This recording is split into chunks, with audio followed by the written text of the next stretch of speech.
Hey everyone, welcome back to Lady Empire. I have such a phenomenal guest here with me today. Kat, thank you so much for being here. Thanks for having me. So excited to share my journey and my story and answer all your questions. So, first off, I just want to start with you telling us a little bit about your childhood and your upbringing, and if this affected your career path at all. I'm the oldest of three kids. I have been active in sports since I think as soon as I could walk and hold a ball of some sort. I'm actually from a family that was very, I don't want to say rich in basketball, but loved basketball. My dad is from Southern Illinois, so there wasn't really football around. And so when he moved to Texas for a job, basketball is what we knew, and so basketball was my first love. I played that from third grade all the way through high school. Obviously, picked up softball along the way and fell in love with it as well. But just was always super active. I tried every sport under the sun. So I think when you ask if it did it shape my career, yeah, my career was going to be something in athletics. I think all three of us were pretty active in athletics. I was the only one who went on to play in college. Well, let me backtrack. My brother swam at a D3 school, so he also was a college athlete. But I'm the only one who made, I guess, a life of it after college. So um, it was something that was just instilled in me, something our family enjoyed. My cousins played sports as well. So just a family that enjoyed athletics. So yeah, it did have a little bit of an influence on my career path there. So, I want to talk a little bit about your educational background as well. You went to the University of Texas, and what did you study there? So I studied psychology. I knew from a young age that I wanted to be a coach. I had an aunt and an uncle that not married from either separate sides of the family that coached, and I watched how they interacted with their athletes and how much their athletes, loved them. And then obviously, the older I got, I realized I had some great coaches that influenced me in so many ways, and I wanted to be able to do that for other athletes. So I knew I wanted to go into coaching, and my dad kind of basically told me, "Don't go get the PE major." So I found something else that was intriguing, and I majored in psychology with a business and minor, or a minor in business. Planned to actually get a master's in sports psychology right after graduation, but I got a job offer, so that kind of changed my plans a little bit. I did end up getting a master's in clinical, or not clinical, educational counseling and psychology with an emphasis in positive coaching. So I did get somewhat of a sports psychology master's, and then just use that into my coaching. But education is something that it was instilled in me early. My mom was a teacher growing up. I want to say 39 years of teaching. So education was always preached, and definitely something that I didn't get to play athletics without good academics. That's amazing. So, I want to talk a little bit about your experience at the University of Texas. During your time on the softball team, you went to three Women's College World Series appearances in 2003, 2005, and 2006. And you were also the only softball individual to win the USA Softball's National Player of the Year three times. So during those 3 years. So tell us a little bit about your experience while playing there and some of the major challenges you experienced while being a collegiate athlete. I loved my time at Texas, born and raised in Texas. So I think at an early age, I decided that was kind of my dream school. So when they came, in the recruiting process to talk to me, and then it ultimately had a scholarship offer, it was like a dream come true, to be honest. And happened to be fortunate enough to go to Texas at the pinnacle of, I think, all of their athletics. I mean, you talk about every major sport. We were competing for a national championship in some way. Volleyball the new coach had just taken over my freshman year. So while you see them in the Final Four all the time right now, that was like the beginning of their climb up the ranks. And so it's really cool to have seen that. When you ask about challenges, I think the biggest thing is just time management for the most part. That, and then just as a female athlete, and even the professional ranks, I say being taken seriously. Our fans obviously take us seriously, but I don't think a lot of people understand that sometimes you forget that as a female athlete, we literally do the same things that our counterparts do. I mean, we're keeping the same schedule, the expectations are the same. It's not any different. And so a lot of times, we don't get to skip class to go to practice. Like you have to go to class and then you have to go to practice. You don't get to skip this for that. Like it's the same thing. But I think for a long time, my biggest challenge was time management. I joke, I would think I was in study hall at some part of almost all of my years there, mainly because if I didn't go to study hall, like actually mandate I go to study hall, I wasn't going to get work done at home because I think I can multitask and I can't. So the biggest thing is time management. But then as my career went on, dealing with the expectations was something I dealt with too.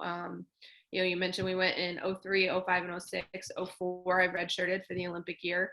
And coming back in 05, I had to really kind of do a mental switch and enjoy the game again, because I started out playing in the spring of 05, just assuming that I had to be perfect or else everyone was going to doubt that I should have been on the Olympic team, or, having gold medal in my pocket at that point, everyone was going to expect me to be perfect. So I had to play that way. And just really had to learn how to deal with those expectations and remember that, no one expects perfection. And if they do, they're crazy, not I'm crazy for not doing it. So those were pretty much the two main challenges I had. And I think almost everyone deals with the time management piece. I feel like maybe even college students that aren't athletes have to learn how to deal with that as well. Absolutely. So tell us about your most memorable experience with UT softball, whether that was a good experience, a bad experience, a major win, a major loss. What is your most memorable experience there? Sorry, I got buttons going on my computer here. Um, there's quite a few. I think the most memorable is probably our last game at McCombs Field as seniors. We played Washington for super regionals, and it was just so memorable in the fact that one, we won. We won in a fashion that was not notorious for Texas softball. I think we hit 4 or 5 home runs in that game, and that probably doubled our home run. I shouldn't say doubled, but that definitely upped our home run numbers for the year quite a bit in one game. Because usually we were winning games 1-0, 2-0, things like that. And so just to go out with a bang, and by that point, the fandom for around the softball program had grown so much that it was truly almost a party in the stadium to hear the fans excited that we were going to the World Series for the third time, and having our parents out in left field on this boat that's beyond the fence, partying, or a bus. I think there was a boat and a bus. Throwing beads and cheering as we did a victory lap and things like that. So that's one of the most memorable. I obviously remember my last game ever in that uniform, and we lost to UCLA, which was the third time that UCLA had knocked us out of the World Series. So when people ask me why I don't like the Bruins, I'm like, can you just please go look back to 03, 05, and 06 and you'll understand. But just knowing coming off the field for the last time that, I don't remember what the score was, but we were down by enough runs that it was going to be a difficult deficit to overcome in one inning, and just almost crying before the game was over. And my coach just reminding me, like, keep a good face on for your team, like believe in your team right now. And, I believed in them, but at the same time knew that the hole was just a little bit too much for us at that point. So both of them extremely memorable. Loved my time on the 40 acres. I wouldn't change it for the world. So it's some of my closest friends are still teammates that I spent 3 and 4 years with. So it definitely gave me my inner circle of people. And really, honestly, I think it springboarded my career to be able to be into the national program, and then obviously professionally after that. So you touched a little bit on your redshirt season in 2004, and that was when you trained with the USA national team, and you were the only collegian and youngest player on that team to win the gold medal in Athens, Greece. Tell us a little bit about this experience being the youngest on the team. Were you intimidated? How'd you get the confidence to play alongside these other women? Yeah, well, so the confidence kind of grew over the whole quad. So every Olympic cycle is developed into 4 years, obviously 3 years prior and then that Olympic year. And so 2001 was my first experience in the national program. And I was fresh off high school graduation, completely naive, innocent 18-year-old.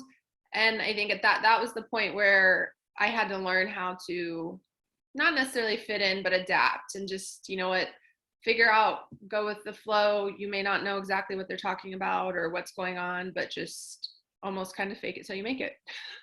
But I also benefited in the fact that there were definitely some teammates who understood that I was younger and understood that I hadn't experienced everything they had, because most of them, I think there was one teammate who had had 1 year of college, but everybody else was at least going into their junior year.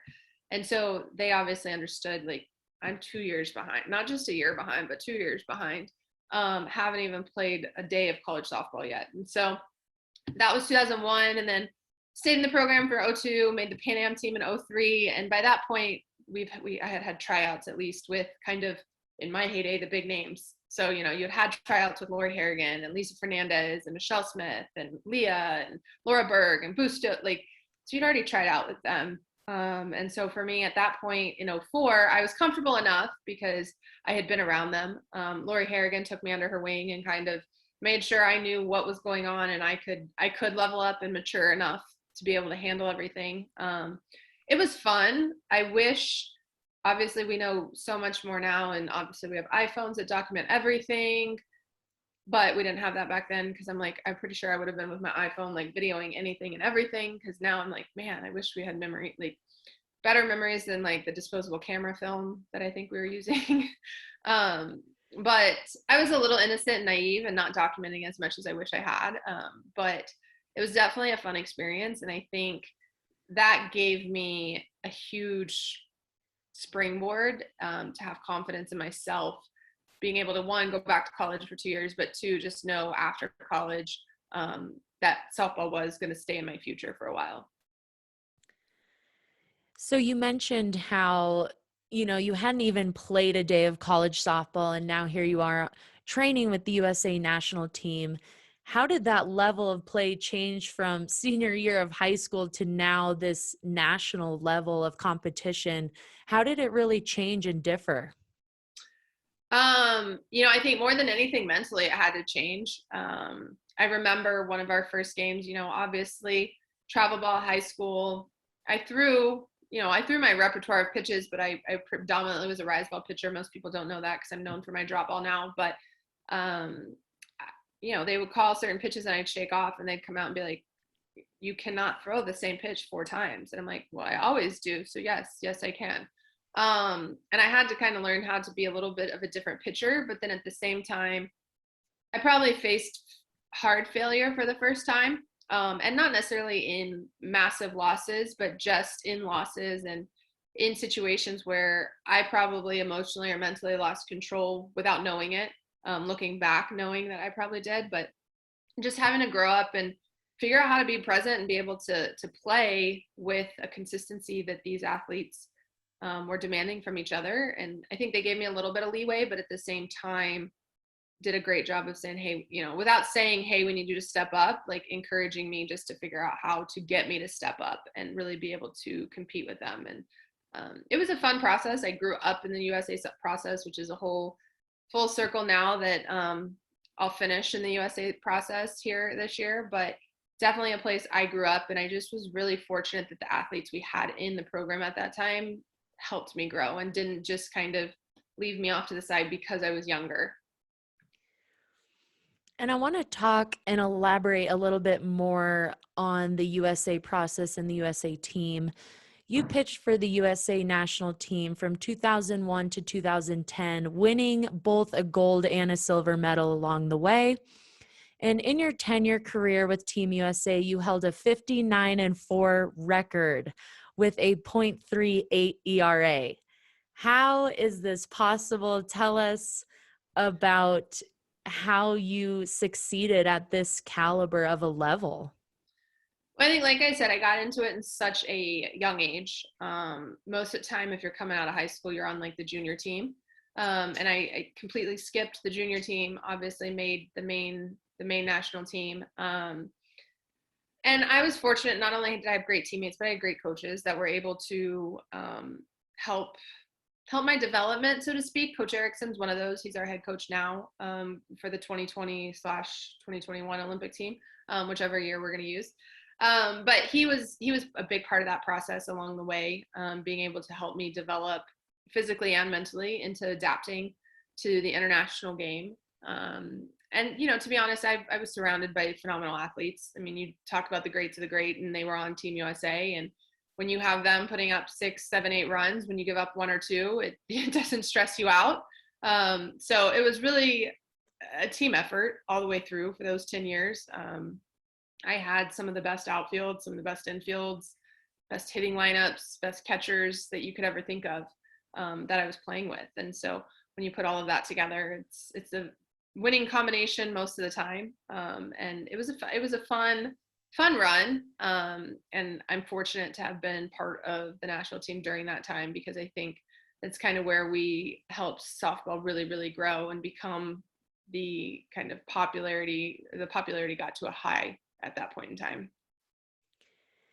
And during your 10-year career with all of this success and, these amazing teammates and coaches that you mentioned, what do you think made you different from the other pitchers in the league? Whether that was work ethic or, like you mentioned, your teammates, what really made you stand out and made you so successful as a pitcher? Well, I think the difference, I mean, I will preach that I feel like I have a great work ethic, but I also watch Lisa Fernandez work, and I don't think anyone outworks her. So I think we all had an amazing work ethic, but the difference that made me kind of be able to stand out or not, or just, I don't even want to say be more successful, because they all had amazing success as well. But for me individually, it was the fact that I had movement and control of that movement that I don't think other pitchers had. And I'm not a hard thrower. I was able to really figure out how to use what my strength was in my movement and my spin to my advantage almost 100%. I think a lot of times, you get in a certain age and people are like, oh, you should be throwing harder. And pitchers just go ahead and want to throw harder. And they don't really buy into who they truly are. And from the time I started pitching, my dad and I bought into who I truly was. And that was going to be a pitcher that could spin the ball, move the ball, and locate the ball. And I just remember my first tryout, obviously none of these college athletes knew who I was, because I was coming out of Texas, which, softball was popular there, but it was still the whole California, Arizona ruled the softball world. So not only am I out of high school, but I'm out of high school in Texas. And so they're like, who is this kid? And I just remember Lauren Bauer, who was a slapper at Arizona, All-American. She came up to me and was like, I don't know where your ball goes. She's like, I see it and then I don't. And I was just kind of laughing, because I'm like, I don't know what to thank you, I guess. But it was just really cool to have them, be able to comment on the fact that my strength actually was truly something that was different. And I think that's where I separated myself a long time ago, is the fact that speed has never been something that I focus on. And so my spin and my movement still to this day is my asset. And I think honestly why I can play at the age I'm playing, because I haven't put too much physical taxing on my body trying to throw 70 miles an hour. But that is definitely what has separated me, is just the fact that my ball moves a little bit more and a little bit sharper, I think, than other pitchers. So in February of 2013, you were inducted into the Texas Sports Hall of Fame alongside Drew Brees, Walt Garrison, Shaquille O'Neal, and Ricky Williams. How does it feel to be considered at that same caliber of those types of athletes and be categorized in that level of sport? That was a night I won't ever forget, to be honest. And I think because for the first time in my life, softball was put on that same level as the NBA, the NFL, all of it. And, I sat and, don't get me wrong, had dinner with Ricky Williams on my left and Drew Brees on my right, and they just talked football over me the whole night, which I'm sure any football fan would pay to have that done. But they apologized a couple of times, and I'm like, keep going. I don't have anything to add, but just keep going. But in the speech I had to give, I obviously thanked people that had influenced my career, but I also just thanked the Hall of Fame for being able to put softball and put a softball player on that same level. Because I think oftentimes, simply, like I said, because our counterparts get paid millions, they're on TV all the time, like what we do is not anything less. I mean, we get paid less, but it's not anything less as far as commitment, dedication, work, all of that. And it was just a tremendous night. I felt super honored to be there. But I was so excited that the Texas Sports Hall of Fame had made the statement that, not only are female sports up there with these, but softball was too. Absolutely. And congratulations on that award. That is something to definitely be so proud of. And that's so amazing that you are able to even reach that level of athleticism in sport. So, congratulations on that. Thanks. So, some people say that you are softball's greatest player of all time. Do you agree with this statement? I'm gonna have to disagree. I think Lisa Fernandez is the GOAT. Obviously, she pitched, she hit, she played third, she did it all. She really was the greatest at everything, to be honest. I mean, there's not another player that will be able to do all three at the caliber that she did, and she did consistently. But it is flattering to be in the conversation. I think sometimes I get put in because I'm 38. They were a little bit younger when they finished playing. But it is awesome to be in the conversation. I will agree that you can put my name up there as one of the greatest pitchers of all time. I would think maybe, but if we're gonna go overall softball player, Lisa Fernandez takes the cake. So, you talked a little bit how you played alongside or against some of the greatest of the greats while you were on the USA national team. So, tell us a little bit about, playing alongside Jenny Finch, Monica Abbott, Lisa Fernandez. How do you compare yourself to them? And just talk about the experience of playing with them or against them in certain situations. Yeah, so Jenny and I were on the same team for I want to say 8 years, something like that. So I mean, it was fun because I mean she was a little bit older than I was, but I felt like in my mind she got onto the main national team 1 year earlier than I did. So it's kind of like we played together. It wasn't necessarily a competition thing. We were completely different in every way, but yet we got along. She's still an amazing friend. We run into each other here and there. I actually know her brother-in-law, so when he got remarried, I saw her at the wedding, and it was fun to reminisce and just kind of catch up. But we were peers to me, and so I never was like really competing or trying to be like Jenny. We both accepted each other for our strengths and the fact that she threw a little bit harder, threw up in the zone. I threw a little bit slower, down in the zone. Personality wise, she was completely bubbly. At that time in my career, I was very just if if I didn't have to do any interviews, I was okay with it because I just didn't really want to talk to people. Blonde hair, brown hair, you name it, everything was different. But it was fun because then we went to pro ball, and people tried to pit us against each other, and I want to say it might have been ESPN or somebody tried to do a whole story about us, and they wanted us to look at each other and like have a stare down, and we literally couldn't because we just kept laughing at each other because we're like, we can't be mean to each other. We're friends, we're teammates, we just happen to compete against each other in pro ball.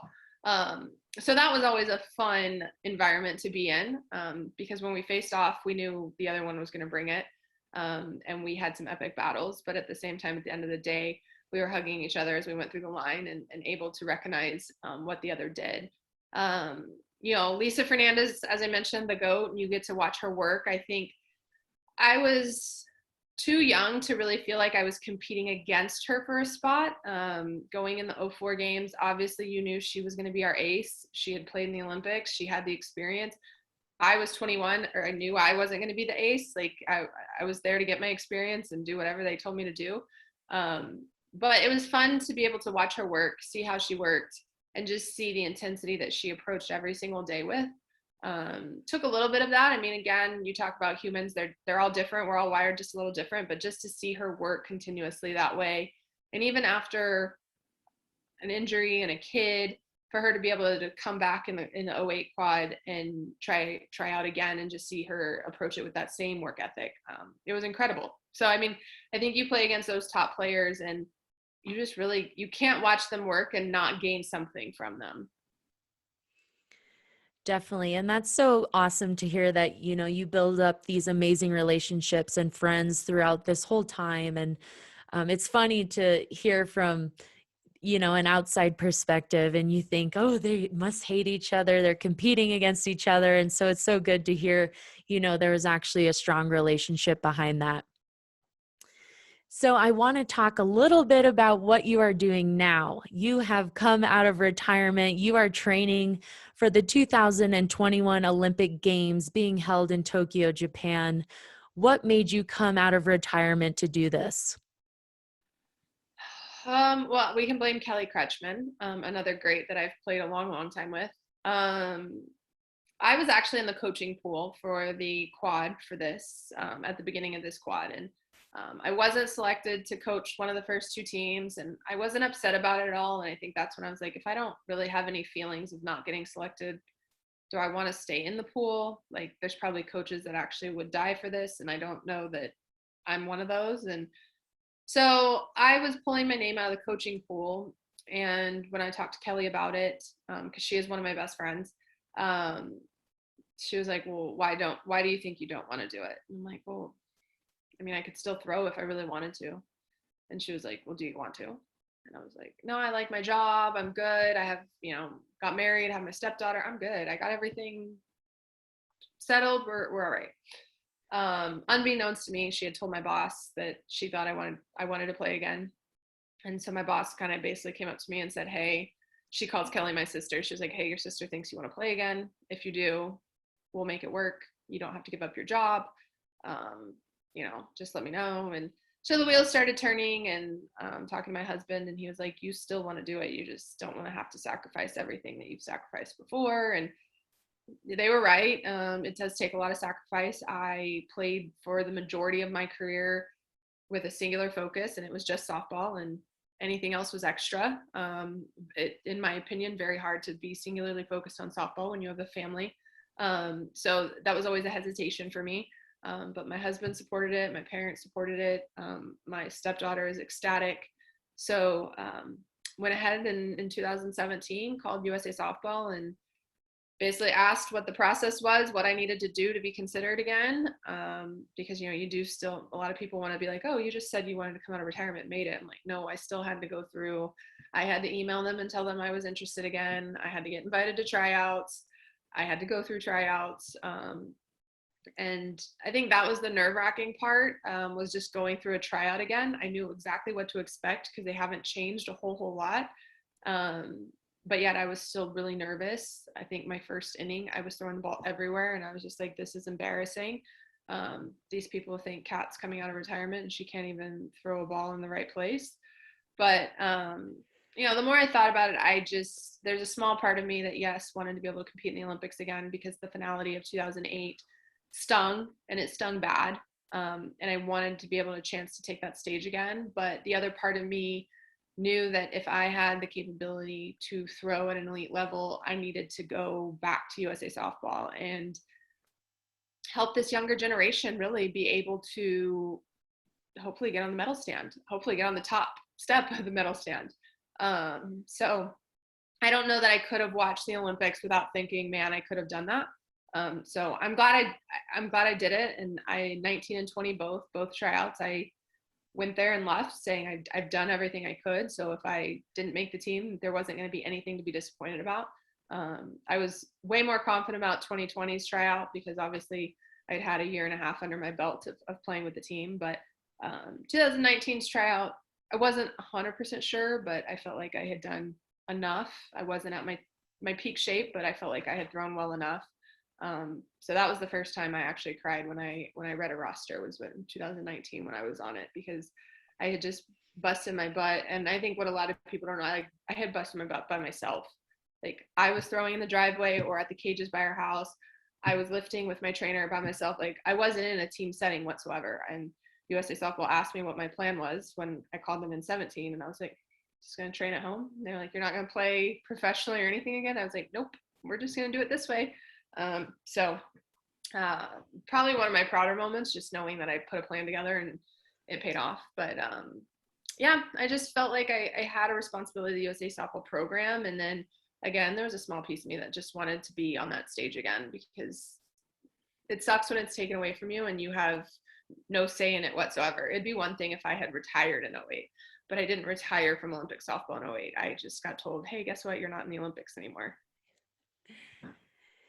So you touched a little bit on what you've done to train, but now that you are in this team environment, in this team setting, and the roster is set, tell us a little bit about the training that goes into the Olympic Games, especially now not that you are old by any means, but you are a little bit older now. How difficult is it to get back into that training routine and get back into that intensity? Yeah, I benefited from the fact that because I had been college coaching, I had at least been throwing batting practice. So pitching wasn't completely foreign to my body. It's not like I had just gone for 2.5, 3 years and not thrown a pitch. The harder part was lifting to be a softball player again and not just lifting to stay in some form of shape. And then obviously conditioning for a purpose and not just, a 2, 3 mile jog because I feel like I needed to that day. So um, I had to go back to the drawing board with my trainer and really figure out, okay, what do we need to do first? And I think a lot of people will assume that I just started pitching right away, and I actually did the reverse. I started lifting and running right away because I was throwing batting practice. So I was like, you know what? Worst case, I throw BP, and then maybe I throw 20 pitches to our manager real quick just to kind of get back into the actual pitching specific stuff and not wholeheartedly go straight into bullpens. And so I did the reverse. And then obviously once the team got together, practices are typical. They're about the same thing. It doesn't matter what age you are or how much you practice. Nothing prepares you for standing in your cleats for 4 hours. So that part kind of took a little bit getting used to, but that takes getting used to every month. We come home for a week and then we go back to training, and it's like the first day you're just like, oh, my feet, my legs, I'm tired. So that happens no matter what. But for me, it was, I hate to say accepting that I was not as great at training as I used to be, but when I was younger, I was faster, obviously. And so to me, it's just having to accept that I'm not going to be in the front group when we're conditioning. I'm probably not going to be lifting the most weight when we're lifting, accepting where I'm at age wise and knowing that I'm doing the best I can. And it's still at a good level. I'm still very happy with it. But I think there were times where I thought I was still 25 and I'm not. And then I think the biggest challenge is just recovery. I have to be very smart about, I see the trainer almost every night, and it's not because I'm injured, but it's just because I don't want to be injured at some point, and just being able to make sure I hydrate, I stretch, I do everything I need to do to be recovered for the next day, because I think that's what I learned the quickest, is that my body does not recover and go 100% the next morning like it used to. I guess that's the aging process, but we're making it work. Well, I have to say, we are all so excited that you are coming back, and we're so excited to watch you out there and represent the USA. I think you guys are going to do absolutely phenomenal, and I wish you nothing but the best in your attempt at getting that gold. Thank you very much. I appreciate it.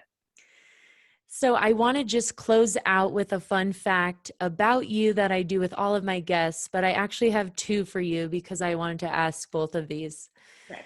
So what has been your most favorite win in any part of your life, whether that was in your own personal life or on the field or any part of your life? What's been your greatest win?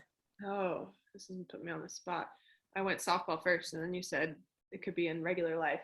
Um, to be honest, I think my greatest win is my husband. I hit the jackpot with somebody who is ultra supportive.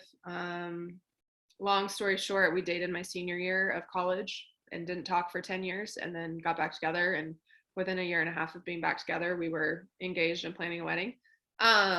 So I hit the jackpot really twice, just wasn't really smart enough to know it the first time.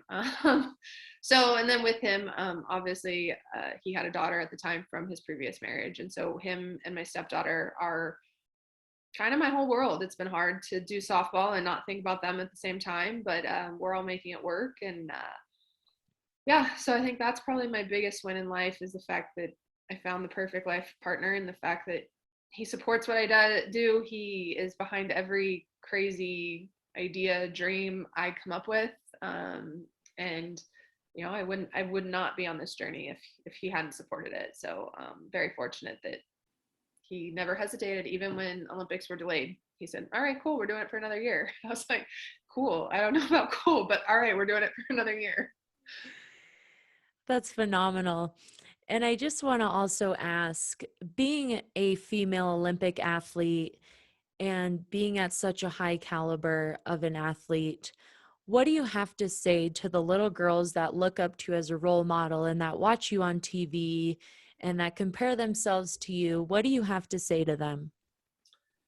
That's another good one. I think my biggest lesson or words of advice, however you want to phrase it, is your life doesn't have to be a dream come true. I admit quite often being an Olympic softball player is not my 10-year-old dream come true. If you had asked me at 10, I wanted to be a University of Houston women's basketball player. Like completely, we went a different path.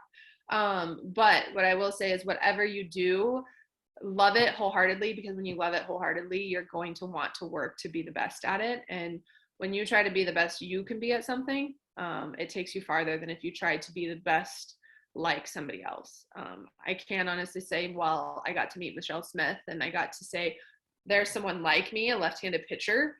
I didn't try to be Michelle Smith. I just looked at her as, okay, these are things she can do. And maybe one day I can do that. But I still wanted to be able to spin the ball as best as I could. I wanted to be able to locate the ball as best as I could. And then slowly but surely that paid off. And the other part of it is if you love it, you're going to love the process. You're going to love the hard and you're going to love the success both. So it's a process. I look back to 11-year-old me when I just started and how many times I threw my glove at my dad in frustration. And now I laugh because after every game, that's the first phone call is my dad. And did you watch? What did I do wrong? What did I do well? Are you happy? Are you still happy with what it looks like? So it's love what you do, love the process, the hard and the success, and try to be the best you can be and not trying to be somebody else. Such phenomenal advice. And I know a lot of us listening want to follow what you're doing, be able to watch your Olympic experience. So, where can we find you on social media and where can we look at what you're doing? Yeah, so I am active on Twitter and Instagram both. My handle is just at Cat Osterman, Caosterman. And then I actually have a page on Facebook too, facebook.com/Cat Osterman. I run all three by myself. So anything posted is from me. Obviously, I have some partners and sponsors that I have to post the stuff that they give me on occasion. But anything else is done 100% me. I answer comments when I can, not all of them, or else I would never be off my phone. But you can follow the journey there, mostly Instagram and Facebook. But I put some words of wisdom and random thoughts on Twitter from time to time too. Awesome. Well, Kat, thank you so much for being here today. Thank you for opening up your life to us and sharing your journey with us. I'm sure everyone is so excited to watch you out there representing America in these Tokyo Olympics. So good luck and thank you so much again. Thank you for having me. Appreciate it.